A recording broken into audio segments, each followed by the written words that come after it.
దేవుని బిడ్డలారా, మనము ఐపీఎల్ సీజన్ రీసెంట్గా అయిపోయింది కదా. ఇప్పుడు కొన్ని దేశాలతోని క్రికెట్ మ్యాచ్లు ఆడుతున్నారు. ఏ దేశాలతో ఆడుతున్నటువంటి ప్రజలు, లేకపోతే ఆడుతున్నటువంటి ఆ ప్లేయర్స్, క్రీడాకారులు ఇండియన్ జెర్సీ వేసుకోవటానికి చాలా గర్వపడతారు. అంటే ఆ బనీను, ఇండియాకి సంబంధించినటువంటి బనీన్, ఆ రంగులు, ఆ బనీన్ మీద ఉన్నటువంటి ఇండియన్ బ్యాడ్జ్ అందరూ వేసుకోవచ్చా? వేసుకోవచ్చు, ఓకే. కానీ నువ్వు వేసుకుని బయట తిరుగుతుంటావు, ఆ ప్లేయర్స్ వేసుకుని గ్రౌండ్లో ఉంటారు. ఆ గ్రౌండ్లో ఉన్నంత వరకు వారు ఎవరిని రిప్రజెంట్ చేస్తున్నారో, ఎవరి పక్షాన వారు అది వేసుకున్నారు అంటే ఆ దేశం పక్షాన. అయితే ఇది వేసుకోవటానికి గల హక్కు వాళ్ళకి ఎవరిచ్చారు? ఎలా పొందుకున్నారు? వాళ్ళు సెలెక్ట్ అవుతారు. ఆ ప్రత్యేకమైనటువంటి ఆ క్రీడలో వారు నైపుణ్యత కలిగి సెలెక్ట్ అయ్యారు. ఎప్పుడైతే సెలెక్ట్ అయ్యారో అదొక నేమింగ్ సెరమనీ అండి, ప్రెజెంటింగ్ సెరమనీ. అందుకే క్రికెటర్స్ అయితే వాళ్ళకి క్యాప్ ఇస్తారు. ఫస్ట్ టైం ఇండియన్ రిప్రజెంట్ చేస్తున్నప్పుడు ప్లేయర్స్ అందరూ నించుని ఆ గ్రౌండ్లో వారిని పేరు పెట్టి పిలిచి, ఆ ప్లేయర్స్, కోచ్ లేకపోతే కెప్టెన్ ఎవరో అక్కడ పెద్దలు వచ్చి ఆ క్యాప్ ప్రజెంట్ చేస్తారు. ఆ క్యాప్ వేసుకుని అప్పుడు గ్రౌండ్లో దిగుతారు. అది ఎంత గర్వంగా ఉంటుంది వాళ్ళకి. ఎందుకంటే వాళ్ళు భారతదేశాన్ని వాళ్ళు రిప్రజెంట్ చేస్తున్నారు. దేశం పక్షాన, దేశం పట్ల వారు ఒక సభ్యుడిగా వెళ్తున్నారనమాట. అలాగే అంబాసిడర్స్ అంటే రాయబారులు. దేశం పక్షాన ఇంకో దేశానికి వెళ్ళారనుకోండి, వెళ్ళగానే క్రొత్తగా వెళ్ళినప్పుడు ఆ దేశం ముఖ్య పట్టణానికి దిగి ఆ ప్రధానమంత్రి, ప్రెసిడెంట్ గారి దగ్గరకు వెళ్ళి పేపర్లు ఇస్తారు. ఇలాగ పలానా దేశాన్ని నేను రిప్రజెంట్ చేస్తున్నానండి. ఎంతో గర్వపడతారండి. ఎందుకంటే they are representing a country. వీరు అఫీషియల్గా ఏదైనా చెప్పారు అంటే దేశం పక్షాన చెప్తున్నారని పరిగణిస్తారు. అలాగా మనకి దేవుడికి హక్కు ఇచ్చారు. యోహాను సువార్త 1వ అధ్యాయము 12వ వచనంలో, ఎందరూ ఆయనను అంగీకరింతురో వారు దేవుని పిల్లలగుటకు హక్కు పొందుకుని ఉన్నారు. తెలుగులో కరెక్ట్గా చదవాలంటే వారు దేవుని పిల్లలగుటకు అధికారం పొందుకుని ఉన్నారు. They have got a right as children of God. హక్కు, అధికారం రెండు కరెక్టే. రెండు విషయాలు మనం జ్ఞాపకం చేసుకుందాం. ఎవరైతే ఆయనను అంగీకరించరో, ఎవరిని? యేసుప్రభుల వారిని. యేసుప్రభుల వారిని రక్షకుడిగా అంగీకరించినటువంటి వారు. ఆయన నా కొరకు చనిపోయారు, నా కొరకు శిక్ష భరించారు, నా పాపమును ఆయన సిలువుకి మేకులేసి కొట్టేశారు, ఆయన శరీరం మీద ఆ పాపము శాపము వేసుకుని అని నమ్మి ఆయన దగ్గరికి వచ్చి క్షమాపణ అడిగినటువంటి వారు ఇప్పుడు ఏమవుతున్నారంటే, క్షమాపణ అడగగానే వీరి మీద ఉన్న పాపము శాపము సిలువ మీదకి అప్పచెప్పేస్తున్నారు. ఆయన మేకులతో ఆయన చేతుల్లో కొట్టేశారు, కాళ్ళల్లో కొట్టేశారు, పక్కలో బళ్ళంతో పొడిచినప్పుడు నిరర్థకం అయిపోయింది. ఇప్పుడు ఆయన క్షమించి మీకు అధికారం ఇస్తున్నారు. ఏంటి అధికారం అంటే, ఇప్పుడు మీరు కూడా దేవుని పిల్లలైపోతున్నారు. అంటే నువ్వు యేసు ప్రభువు అనే రక్షకుడిగా అంగీకరిస్తే నువ్వు ఎవరివి అంటే దేవుని కుమారుడివి, కుమార్తెవి. దేవుని పిల్లలగుటకు హక్కు. పిల్లలకున్న హక్కు ఏంటంటే, ఏదైనా పండుగ వచ్చింది, బర్త్డే వచ్చింది, ఈ పిల్లలు ఏం చేస్తారంటే, అమ్మో మా నాన్నగారిని అడిగితే బర్త్డేకి ఇస్తారా ఎవరు అంటారా?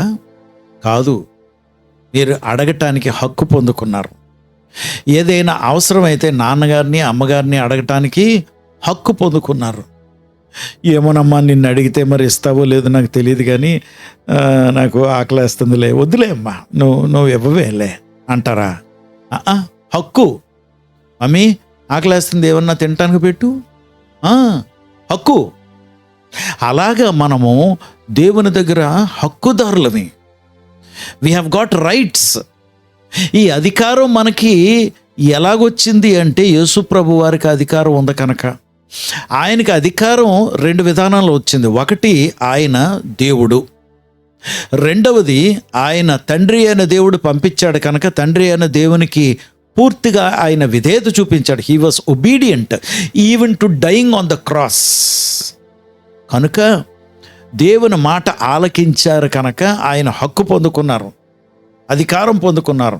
కనుక ఆయన్ని అంగీకరించడం బట్టి మనము కూడా ఆ హక్కు పొందుకున్నాం. అందుకే హెబ్రీయులకు రాసినటువంటి పత్రిక ఓ మాట ఉంటుంది, ఏమన్నట్ట, ఆయన సమయోచితమైనటువంటి కనికరం కొరకు, కృప కొరకు ఆయన కృపా సింహాసనానికి మనము ధైర్యముతో వెళ్ళుచున్నాము. ఎందుక ధైర్యము? మనం హక్కుదారులం కనుక. ఎవరి దగ్గరికి వెళ్తున్నాం? రాజులకు రాజు, ప్రభువులకు ప్రభువు, దేవాతి దేవుడైనటువంటి యేసు ప్రభుల వారి ద్వారా మనము తండ్రి దగ్గరికి వెళ్ళి, తండ్రి నేను వచ్చాను, నేను వస్తున్నది యేసు ప్రభుల వారి రక్తమును బట్టి, ఆయన నా మీద రక్తం చిలకరించారు కనుక నాకు హక్కు ఉందయ్యా. అందుకే నేను ఈ పరలోకపు గేట్స్లోంచి, ఈ పరలోకపు కోర్టులోకి మీ దగ్గరికి నేను వస్తున్నాను. నేను రాలేను, కానీ నేను వస్తున్నది యేసు ప్రభుల వారు రక్తమును బట్టి, by the blood of Jesus, ఆయన నామమును బట్టి, by the name of Jesus. అందుకే నేను వచ్చి అడుగుతున్నానయ్యా, నాకు ఇవ్వవా ఇది? నాకు ఇచ్చినందుకు వందనాలు ప్రభా. యేసు ప్రభుల వారు ఏమేమి వాటికి ఆయన స్వాస్థ్యముగా, ఆయన హక్కుగా పొందుకున్నారో వాటన్నిటికీ మనం కూడా హక్కుదారులమే. దేవునికి మహిమ కలుగునుగాక. దేవుని బిడ్డ, ఈరోజు నువ్వు భూమి మీద యేసు ప్రభు వారి బిడ్డగా ఉంటే నువ్వు హక్కు పొందుకున్నావు. దేనికి? నీ అద్దెగా కట్టలేదా? దేవుణ్ణి అడుగు, ఆయన ఇస్తారు. హక్కుగా అడుగు. నువ్వు కట్టు ప్రభా, నువ్వు కట్టావు నాయన, నేను నమ్ముతున్నాను. ఎందుకంటే నీ బిడ్డను నేను. మన దేవుడు ఏమై ఉన్నాడు? తండ్రి అని దేవుడు, సర్వ సృష్టికి సృష్టికర్త, రాజులకు రాజు, ప్రభువులకు ప్రభు, సర్వాధికారి అయినటువంటి యేసు ప్రభు వారి ద్వారా నువ్వు ఆయన దగ్గరికి, తండ్రి అని దేవుడి దగ్గరికి వెళ్తున్నావు కనుక ఏదైనా సమయోచితంగా అంటే సమయస్ఫూర్తిగా నువ్వు పొందుకోవటానికి హక్కుదారుడివి. ఎంత గొప్ప మాట కదా! హక్కు, అధికారము. హక్కు ఏంటంటే నువ్వు దేవుణ్ణి అడగటానికి నువ్వు పొందుకున్నావు. అధికారం ఏంటంటే నువ్వు భూమి మీద పరిపాలకుడిగా ఉండి, తలనొప్పి రావటానికి వీల్లేదు, ఇన్ఫెక్షన్ రావటానికి వీల్లేదు, క్యాన్సర్ బయటికి వెళ్ళు. మనం అందరమే పొందుకున్నాం. ఎందరైతే ఆయనను అంగీకరించరో. నువ్వు అంగీకరించావా?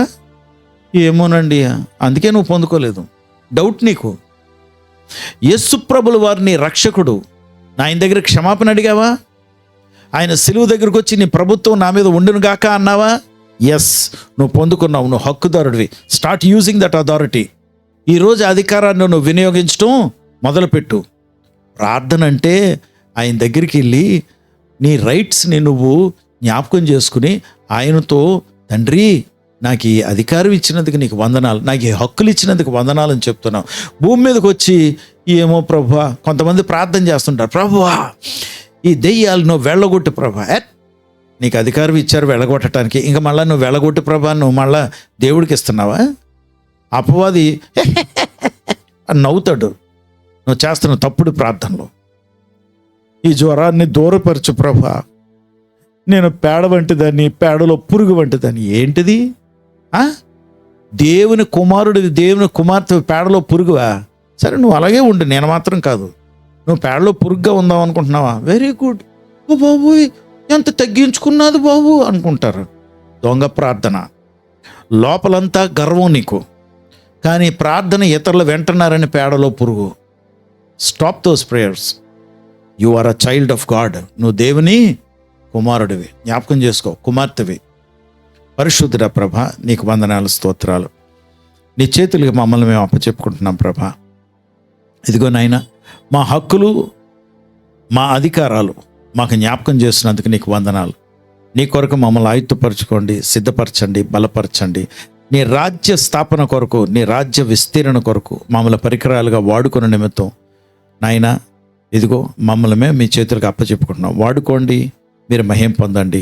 యేసు నామములో ప్రార్థించి వేడుకొంచున్నాం తండ్రి. ఆమేన్.